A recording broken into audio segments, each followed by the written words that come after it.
Marabout et bout de sorcière.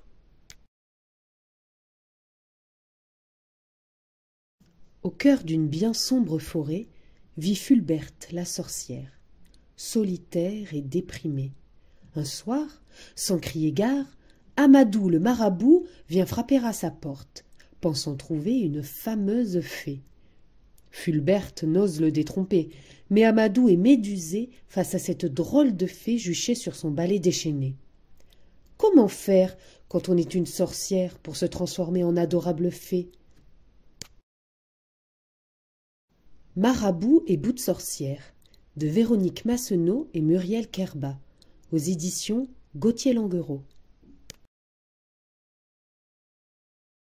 Si par hasard, l'année dernière, sans y faire attention, vos pas vous avaient mené jusque-là, au cœur le plus obscur de cette forêt effrayante, si par hasard et grand mystère, sans bien savoir pourquoi, vous n'aviez pas fait demi-tour ici, devant l'ombre géante de cet affreux manoir, et si par hasard, ou folie furieuse, vous aviez poussé cette lourde porte, vous auriez découvert derrière Fulberte la sorcière, effondrée sur son lit. Peut-être ne le savez-vous pas, mais les sorcières ont aussi des malheurs. Les mêmes que nous, et d'autres, pires encore. Pauvre Fulberte, elle se sent si seule. Voilà des nuits et des nuits qu'elle pleure sur son lit. C'est alors qu'un soir de novembre, sans crier gare, quelqu'un frappe à la porte du manoir. Fulberte est si surprise que ses larmes sèchent aussitôt. Qui peut donc venir jusque-là, sans faire demi-tour ici? Quel promeneur idiot! Quel étourdi! Quel fou! Bonjour, madame, dit poliment le visiteur. Je m'appelle Amadou, grand marabout d'Afrique. Suis-je bien chez Fulberte, la si fameuse fée? La sorcière ne sait pas quoi dire. Elle est flattée, quoique honteuse de n'être ni fée ni fameuse. C'est moi, répond-elle, quand même en tentant de masquer sa voix de crécelle rouillée. Soyez le bienvenu. Mais elle ne peut s'empêcher de penser. Grand marabout d'Afrique, avec un tas de pouvoirs magiques, sans blague. Quel fanfaron! Mais je m'ennuie tellement, peut-être saura-t-il me distraire un moment.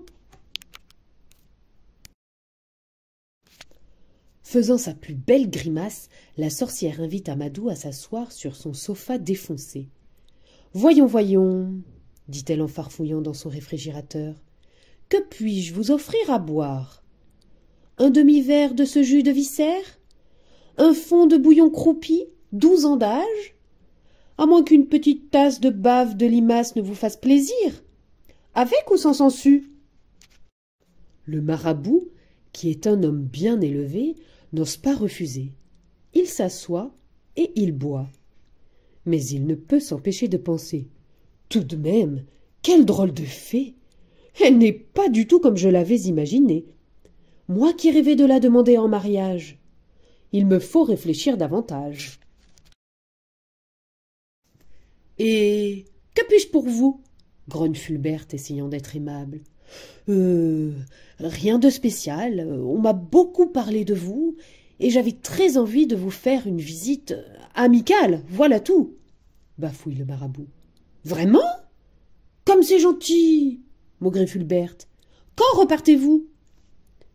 Oh, dès que mon tapis volant se sera un peu reposé, répond Amadou. Voyez comme il a souffert du voyage. Un tapis volant? Vrai de vrai? Pas possible, glapit Fulberte en ouvrant de grands yeux, ronds comme ceux d'une chouette. Je pourrais l'essayer? Bien sûr, lui promet Amadou. Mais si vous n'en avez pas, comment vous déplacez-vous? Fulberte aussitôt pense. Ha ha! On a beau être grand marabout d'Afrique, on ne sait pas tout pour autant. Accroche-toi, mon coco! Tu vas voir ce que tu vas voir. et la voilà qui siffle entre ses doigts crochus.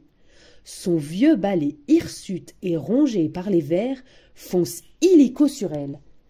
Elle l'enfourche d'un bond, décolle et s'envole à travers la pièce, dans un fracas effroyable de casseroles.